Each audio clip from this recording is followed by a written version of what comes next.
আবারও হাইকোর্ট বার নির্বাচনে লড়াই হবে সংবিধান বাঁচাও মঞ্চ ও বিজেপি লিগ্যাল সেলের মধ্যে। আগস্ট মাসের 10 তারিখ হবে হাইকোর্ট বার অ্যাসোসিয়েশনের নির্বাচন। 11টি পদের জন্য ভোট নেওয়া হবে। ভোটার রয়েছেন 217 জন। 30 জুলাই মনোনয়নপত্র জমা দেওয়া যাবে। 31 জুলাই মনোনয়নপত্রগুলি পরীক্ষা হবে। প্রত্যাহারের শেষ দিন 1 আগস্ট। 10 আগস্ট ভোট গ্রহণ শুরু হবে সকাল 9:30 থেকে, চলবে 1:30টা পর্যন্ত। এই দিনই হবে গণনা। এবারে নির্বাচনে রিটার্নিং অফিসার হলেন নেপাল মজুমদার। সোমবার মনোনয়নপত্র জমা দেন সংবিধান বাঁচাও মঞ্চের প্রার্থীরা। সংবিধান বাঁচাও মঞ্চের হয়ে সভাপতি পদে মনোনয়নপত্র জমা দিয়েছেন সিনিয়র আইনজীবী পীযূষ কান্তি বিশ্বাস ও সম্পাদক পদে সিনিয়র আইনজীবী সুব্রত সরকার। সভাপতি পদে মনোনয়নপত্র জমা দিয়ে আইনজীবী পীযূষ কান্তি বিশ্বাস জানান, আইনজীবী ওয়েলফেয়ার ফান্ড করা হয়েছে কাগজে কলমে, কিন্তু এই ফান্ডে এখনো পর্যন্ত কোনো অর্থ জমা করা হয়নি সরকারের পক্ষ থেকে। তাই সরকারের উপর চাপ দেওয়া হবে এই ফান্ডে অর্থ জমা করার জন্য। তিনি বলেন, সংবিধান বাঁচাও মঞ্চের উদ্দেশ্য একটাই, আইনজীবীদের স্বার্থ রক্ষা করা।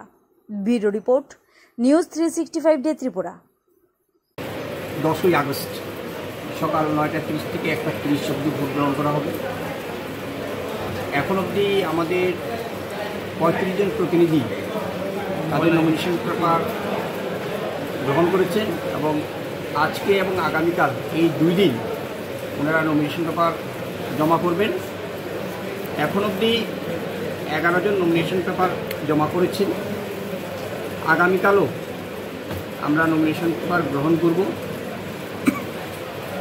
এবং নমিনেশন পেপারগুলি আমরা জমা রাখব 29-30 2 দিন এবং 31 জুলাই এটা স্ক্রুটিনি হবে সেই নমিনেশন পেপারগুলি ভ্যালিড আছে কিনা, এবং উইথড্রয়ালের ডেট নির্ধারণ হয়েছে 1 আগস্ট। 1 আগস্টের পর যে নমিনেশন পেপারগুলি ভ্যালিড পাওয়া যাবে সেগুলি আমরা ব্যালট পেপার আমরা ছাপাবো এবং 10ই আগস্ট সকাল 9:30 থেকে ভোট গ্রহণ করা হবে 1:30 পর্যন্ত। তারপর 2:30 থেকে আমরা ভোট গণনা শুরু করব। যতক্ষণ না ভোট গণনা শেষ করে আমরা নির্বাচিত প্রতিনিধির নাম ঘোষণা করব, ততক্ষণ পর্যন্তই আমাদের এই কাউন্টিং শেষ হলে পরেই আমরা নির্বাচন ঘোষণা দেব। এবং নিয়ম নীতির মধ্যে রয়েছে যারা ত্রিপুরা হাইকোর্ট বার অ্যাসোসিয়েশনের মেম্বার, অপশান রয়েছে যে তারা ত্রিপুরা বার অ্যাসোসিয়েশনে ভোট দেবে কিংবা ত্রিপুরা হাইকোর্ট অ্যাসোসিয়েশনে ভোট দেবে। যারা পছন্দ করেছেন যে ত্রিপুরা হাইকোর্ট বার অ্যাসোসিয়েশনে ভোট দেবেন, তারা যে অপশান নিয়েছেন তারাই একমাত্র আমাদের এখানে ভ্যালিড ভোটার। ভ্যালিড ভোটারের তালিকায় রয়েছেন মোট 217 জন। তার মধ্যে 15 জন রয়েছেন হচ্ছে সিনিয়র অ্যাডভোকেট এবং 202 জন হচ্ছে অ্যাডভোকেটস। 202 প্লাস 15 সর্বমোট হচ্ছে 217 জন মেম্বার্স নির্বাচন করবেন। 11 জন প্রতিনিধিকে এক্সিকিউটিভ কমিটি, তার মধ্যে থাকছে হচ্ছে president, vice president, secretary, assistant secretary, একটা পোস্ট হচ্ছে ট্রেজারার, আর হচ্ছে 6 জন মেম্বার, এক্সিকিউটিভ মেম্বার। এই সবকটা মিলে হচ্ছে এক্সিকিউটিভ কমিটি আমাদের হাইকোর্ট বার অ্যাসোসিয়েশন।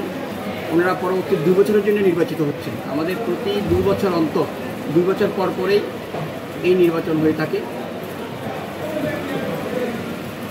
আর নমিনেশন পেপার যে আমরা ভ্যালিড হিসেবে গ্রহণ তখনই করব যেই নমিনেশন পেপারগুলিতে দেখা যাবে যে প্রতিনিধির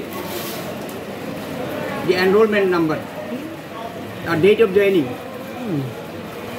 এবং তার সিরিয়াল নাম্বার, ওই নমিনেশন পেপারগুলি আমরা স্ক্রুটিনি করব, দেখব সেগুলি সঠিক আছে কিনা। যখন দেখব যে সেই নিয়ম অনুসারে